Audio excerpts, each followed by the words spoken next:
कौन विश्वास करेगा? दरअसल पाकिस्तान की आर्मी इसलिए बौखलाई हुई है क्योंकि BLA यानी बलूचिस्तान लिबरेशन आर्मी ने पाकिस्तानी सरकार और मुनीर सेना की नाक में दम कर रखा है। BLA लगातार पाकिस्तान में अटैक कर रही है। BLA के लड़ाके पाकिस्तान में सेना के लिए काल बन चुके हैं। पाकिस्तानी सेना BLA से निपटने में नाकाम साबित हो रही है। अब पाकिस्तान की आर्मी के लिए मुसीबत इसलिए बढ़ गई क्योंकि मंगलवार से BLA ने बड़े हमले शुरू कर दिए। BLA ने पाकिस्तान में इस ऑपरेशन को ऑपरेशन बाम नाम दिया है। इस ऑपरेशन के तहत अभी तक बलूचिस्तान में 17 सरकारी और सैन्य ठिकानों को निशाना बनाया जा चुका है। बताया जा रहा है कि ऑपरेशन बाम में अभी तक पाकिस्तान की सेना और फ्रंटियर कोर को भारी नुकसान हुआ है। पाकिस्तान की सेना BLA से हर मोर्चे में फेल साबित हो रही है। ऐसे में अपनी नाकामी छिपाने के लिए पाकिस्तान BLA के हमलों का ठीकरा भारत पर फोड़ रहा है और अजीत डोभाल का नाम ले रहा है। लेकिन दुनिया जानती है कि आतंकवाद को कौन पाल रहा है। मुनीर की आर्मी खुलेआम आतंकियों के जनाजे में दिखाई दी थी। मसूद अजहर और हाफिज सईद को पाकिस्तान पालता, ये सब जानते हैं। वहां आतंकी खुलेआम घूमते हैं, रैलियां करते हैं। पाकिस्तान की पुरानी आदत है कि पाकिस्तान में जब भी कुछ हो जाए तो भारत पर आरोप लगा। लेकिन इस बार पाकिस्तान की आर्मी ने अजीत डोभाल का नाम लेकर गलती कर दी। कल पाकिस्तान ने अजीत डोभाल का नाम लिया और आज अजीत डोभाल ने मुनीर, हाफिज सईद और पाकिस्तानी सेना सबको धो डाला। Thereafter, a lot of things are said that this thing, foreign press and all these things, they said Pakistan did that and this. You tell me one photograph, one imagery. These days, these imageries are from the satellites all over the world. They are this thing. Which shows any Indian damage being done, even a glass pane having been torn. I don't know, only our forces will be knowing what's happening in this thing, but I am just telling, they brought out photographs, they wrote this thing, the New York Times put it this thing, put out very this thing. Only imagery, they said 13 air bases of Pakistan now and now, before 10th May and after 10th May. यानी अजीत डोभाल खुलकर बता रहे हैं कि भैया पाकिस्तान को ऐसा ठोका कि पाकिस्तान को नानी याद आ गई। लेकिन भारत को कहां ठोका, इसका कोई सबूत तो दिखाओ, एक फोटो तो दिखाओ कि भारत का एयरबेस फोड़ दिया, ब्रह्मोस गिरा दिया, ये कर दिया, वो कर दिया, सबूत तो दिखाओ। पाकिस्तान ने ऑपरेशन सिंदूर में खूब झूठ फैलाया था। विदेशी मीडिया ने भी भारत के खिलाफ माहौल बनाया था और इसी के सहारे असीम मुनीर फर्जी फील्ड मार्शल बन गया। लेकिन अजीत डोभाल ने आज सबको एक्सपोज कर दिया कि एक शीशा भी भारत का नहीं टूटा। उल्टे पाकिस्तान को ऑपरेशन सिंदूर में भारत ने ऐसा धोया कि कोई भूल नहीं पाएगा। पाकिस्तान के बहुत अंदर तक जाकर भारत पाकिस्तान को मारकर आया। ऑपरेशन सिंदूर के बारे में पहली बार अजीत डोभाल खुद कुछ बोल रहे थे लोगों के सामने। सुनिए उन्होंने क्या बताया जो बहुत लोगों के एजेंडे को ध्वस्त कर देगा। We are really proud of it, not for necessarily what people perceive, that how much of an indigenous content was there. We are proud of it, that some of the best systems that worked, whether it was our BrahMos systems, whether it was our integrated air control and command systems, whether it was our radars, we decided to have 9 terrorist targets in the crisscross of Pakistan.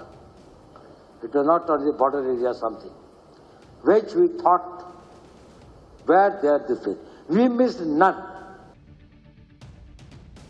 Ajit Doval जो इस पूरी planning के पीछे थे operation सिंदूर की, वो खुद खड़े होकर बता रहे हैं कि जो भारत ने चाहा, जैसे भारत ने चाहा वैसे पाकिस्तान के साथ ठोका उसको और किया।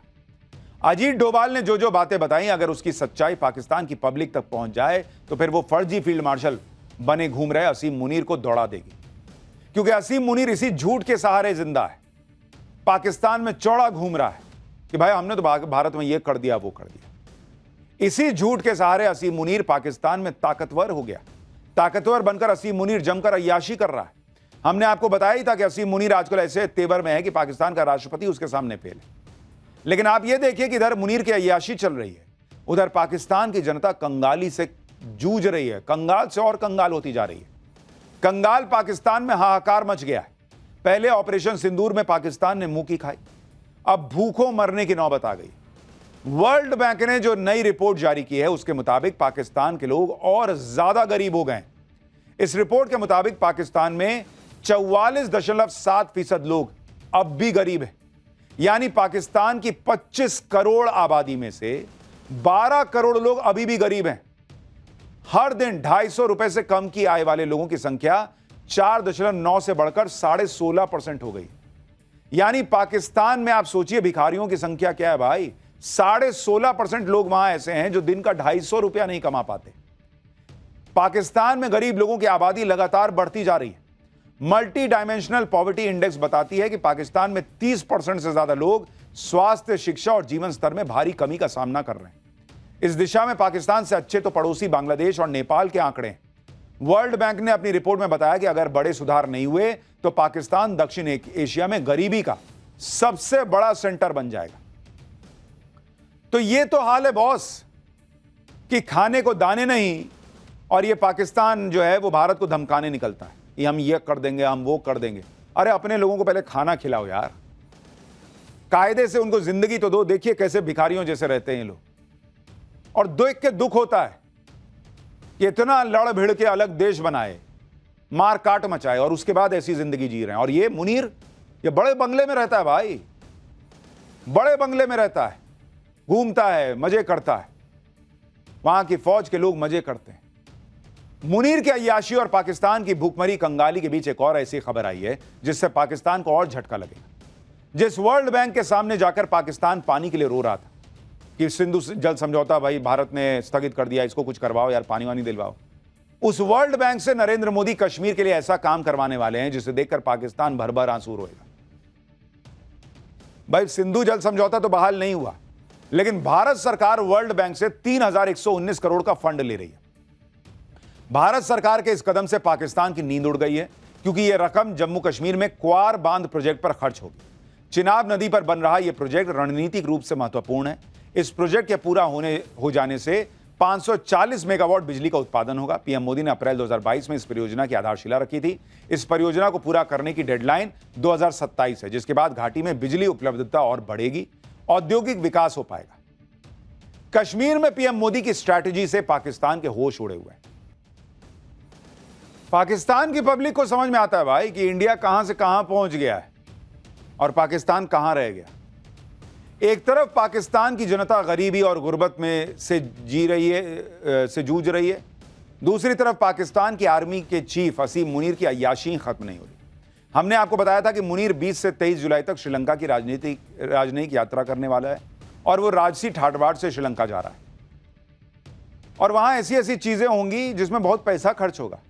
सोचिए उस देश का आर्मी चीफ ये कर रहा है, करना तो राष्ट्रपति को चाहिए, लेकिन वो खुद इनडायरेक्टली राष्ट्रपति बन ही गया, तो वो ऐसी ऐसी चीजें कर रहा है कि अगर वो ना करे तो वहां गरीबों का भला हो जाए। मुनीर के कारनामों से पाकिस्तान की जनता भी वाकिफ है। पब्लिक को सब समझ में आ रहा है, लेकिन मुनीर समझने को तैयार नहीं, और समझे भी तो कैसे, क्योंकि उसको पता है अगर समझेगा तो पब्लिक हटा देगी, और ये नाटक करता रहेगा तो कुछ दिन बचा रहेगा। खैर ये नाटक कितने दिन चलेगा ये तो वक्त बताएगा। फिलहाल पाठशाला में वक्त है अगले चैप्टर का। इधर कांवड़ यात्रा में उमड़े शिव भक्त, उधर बागेश्वर बाबा की भक्ति का लेटेस्ट अवतार सामने आ गया। केदारनाथ से रामेश्वरम 3000 किलोमीटर, एक ही रेखा पर 7 शिव मंदिर। शिव शक्ति रेखा का हैरान कर देने वाला रहस्य आज आपको बताऊंगा। आज से सावन का पवित्र महीना शुरू हो गया है, और इसी के साथ कांवड़ यात्रा की आधिकारिक शुरुआत हो गई। सावन के महीने में आस्था और भक्ति का ऐसा नजारा दिख रहा है जो अद्भुत है। सावन में हर तरफ सनातन की गूंज सुनाई दे रही है। कोई महादेव को अपने कंधे पर बैठाकर पैदल चल रहा है, कहीं ऑपरेशन सिंदूर वाली कांवड़ दिख रही है। सावन में महादेव की भक्ति के साथ साथ महादेव के चमत्कार की भी चर्चा होती है। देश में एक शिव शक्ति रेखा है जो केदारनाथ से रामेश्वरम तक जाती है, और इस सीधी रेखा पर भगवान शंकर के 7 मंदिर स्थित है। 7 मंदिर, हजारों किलोमीटर की दूरी, 7 मंदिर एक लाइन में। शिव शक्ति रेखा का रहस्य क्या है आज आपको बताऊंगा। सावन के महीने में बागेश्वर बाबा भी जबरदस्त रंग में। बागेश्वर बाबा सिंगर बन गए, और भगवान कृष्ण का एक भजन बागेश्वर बाबा ने अपनी आवाज में गाया है जिसने धूम मचा दी। आपको बागेश्वर बाबा का कृष्ण भजन भी सुनाऊंगा। कुल मिलाकर सावन के महीने में चारों तरफ आस्था, भक्ति और सनातन का संगम दिख रहा है। शिव मंदिरों में लोग भोलेनाथ का अभिषेक करने के लिए उमड़ रहे हैं। आज आपको सनातन की शक्ति भी दिखाऊंगा। सावन का महीना भगवान शंकर को प्रसन्न करने के लिए सबसे उचित समय माना जाता है। देश के कोने कोने में भक्त भगवान शंकर का अभिषेक कर रहे हैं। भोलेनाथ की सेवा करने। महादेव की भक्ति का रंग कांवड़ यात्रा के कदम कदम पर बिखरा दिख रहा है। हरिद्वार से लेकर प्रयागराज और उज्जैन से लेकर देवघर तक हर हर महादेव की जयकार गूंज रही है। आप ये तस्वीरें देखिए, किस तरह से लोग महादेव की भक्ति में सराबोर दिख रहे हैं। हजारों करोड़ों लोग इस सावन के महीने में शिव भक्त जो हैं वो शिव का अभिषेक करने के लिए, भगवान शिव का अभिषेक करने के लिए जल लेकर जाते हैं। उत्तर प्रदेश के मुख्यमंत्री योगी आदित्यनाथ ने भी सावन के पहले ही दिन भगवान भोलेनाथ का अभिषेक किया। सीएम योगी ने गोरखपुर में पूरे विधि विधान के साथ भगवान शंकर का रुद्राभिषेक किया। सीएम योगी ने जल, दूध और ऋतुफल के रस से भगवान शिव का जलाभिषेक किया। सीएम योगी ने महादेव से उत्तर प्रदेश के लोगों के सुख, समृद्धि और कल्याण की प्रार्थना की। इस बार कांवड़ को कुंभ जैसा भव्य बनाया जा रहा है और इसके लिए सरकार ने कांवड़ियों के लिए कई तरह की सुविधाओं का इंतजाम किया है। कांवड़ रूट पर खाने पीने की शुद्धता बरकरार रहे, इसके लिए सख्ती भी बढ़ती जा रही है। इसके अलावा शिव मंदिरों के आसपास की दुकानों की जांच की जा रही है। खुद मंदिर प्रशासन के लोग कांवड़ फोर्स बनाकर प्रसाद की चेकिंग कर रहे हैं, जिससे कांवड़ यात्रा की शुद्धता भंग ना हो। देखिए कैसे प्रसाद की चेकिंग हो रही है, एक ग्राउंड रिपोर्ट देखिए।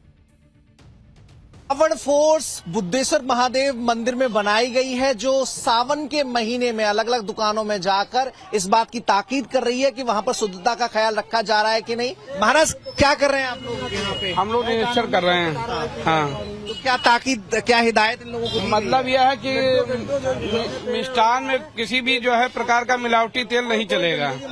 हाँ, और खासकर चमड़े का तेल।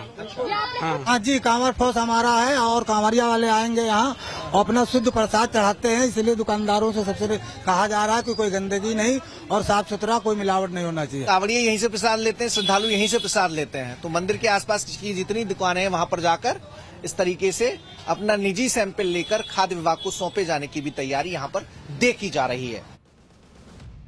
अब आप ये भी देख लीजिए कि प्रसाद की भी चेकिंग हो रही है कि भाई कांवड़ जो इतनी मेहनत से आ रहा है, उसकी भक्ति जो है वो भंग ना हो जाए, उसकी भक्ति में कोई खलल ना पड़ जाए।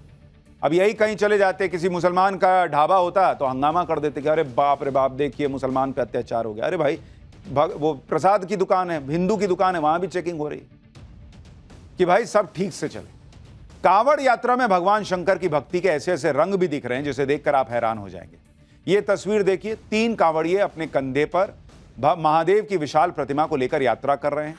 ये तीनों हरिद्वार से राजस्थान जा रहे हैं, सैकड़ों किलोमीटर का सफर पैदल कर रहे हैं और कंधे पर साक्षात महादेव को विराजमान कर रखा है। जरा सुनिए क्या कह रहे हैं। जहां आप अलग अलग तरीके के कांवड़ देख रहे हैं, वहीं कुछ ऐसे भी शिव भक्त दिख रहे हैं जिनके देखिए कांधे पर साक्षात भगवान भोले विराजमान है। ये तस्वीरें देखिए कि किस तरीके से जो तमाम जो शिव भक्त कांवड़िए हैं उनके देखिए कांधे पे किस तरीके से भगवान शिव की अलग अलग तस्वीरें जो है, अलग अलग मूर्तियां जो है वो दिखाई पड़ रही है। जहाँ जटाओं के पास भगवा गमछा बंधा हुआ है, वहीं अपने अपने कंधे पे बिठाए और चश्मा भी लगा दिया है। ये मर्जी हमारी बोलेगी, हमको वहाँ जाना, राजस्थान भरतपुर। तो आप ये हरिद्वार से भी आ रहे हैं? हाँ, हरिद्वार से ला रहे हैं। और इसी तरीके से कांधे पे महादेव को बिठा के ला रहे हैं? हाँ, कांधे पर ही। कांवड़ यात्रा में भक्ति के साथ साथ देशभक्ति का भी रंग दिखाई दे रहा है। हरिद्वार जा रहे कई कांवड़ियों के पास